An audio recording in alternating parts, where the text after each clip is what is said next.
où cela et répondit, « Je préfère vivre 6 mois à mon gré et non 10 ans au gré de quelqu'un d'autre. » Au moins il était honnête. Et avec son honnêteté, il est allé dans la tombe 10 ans plus tôt. Être honnête dans notre rébellion et dans notre méchanceté, c'est simplement creuser notre propre tombe et nous en réjouir. Si jusqu'à présent vous avez eu la consolation de votre honnêteté, je veux que vous preniez conscience de votre situation. C'est une très mauvaise consolation de savoir que l'on va à la destruction les yeux ouverts. Le point. Le mal de beaucoup, la consolation des insensés. Être conscient de votre rébellion n'est pas un grand mérite. Il est vrai que vous êtes honnête en refusant de vous vanter d'un caractère que vous n'avez pas, mais est-il sage de ne pas poursuivre ce caractère? Vous cherchez honnêtement à être connu pour ce que vous êtes, mais est-il sage d'être ce que vous êtes? Ne serait-il pas plus honnête si vous étiez plus proche de Dieu et si vous étiez comme lui? Je ne veux pas que tu me prennes mal, je ne t'accuse pas, je clarifie simplement votre situation.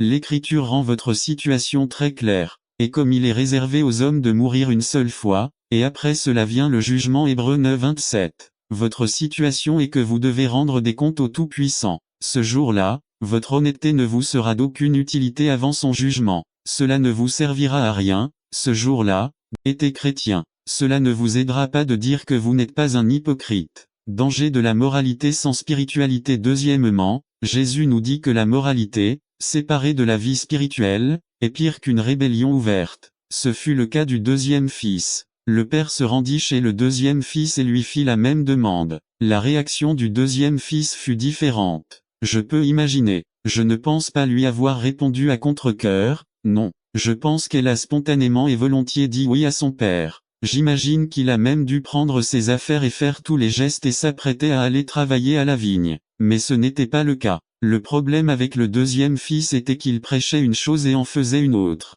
C'est le mal qui nous assaille, nous les prédicateurs. C'est très facile à dire. Le plus difficile est de le faire. Tant que notre conduite n'est rien d'autre qu'une moralité de façade, nous ne marchons pas dans le rôle de Jésus. Être religieux, ce n'est pas être comme Jésus. Trop souvent, nous sommes trop religieux et pas du tout chrétiens. S'il y a une chose que je ne veux pas être, c'est une personne religieuse. Cela ne sert à rien d'être religieux. Cela ne sert à rien d'être moraliste. La vérité est que les deux enfants étaient dans la même situation. Leurs caractères étaient différents en pensée et en parole, mais tous deux étaient dans le péché. Le péché du premier était une rébellion ouverte, le péché du second était une fausse feinte. Ni l'un ni l'autre n'était meilleur que l'autre. Le blasphémateur ne peut pas se sentir mieux que l'hypocrite, ni l'hypocrite mieux que le blasphémateur. Si jusqu'à présent tu t'es senti mieux que les autres à cause de ton honnêteté ou de ta moralité, garde à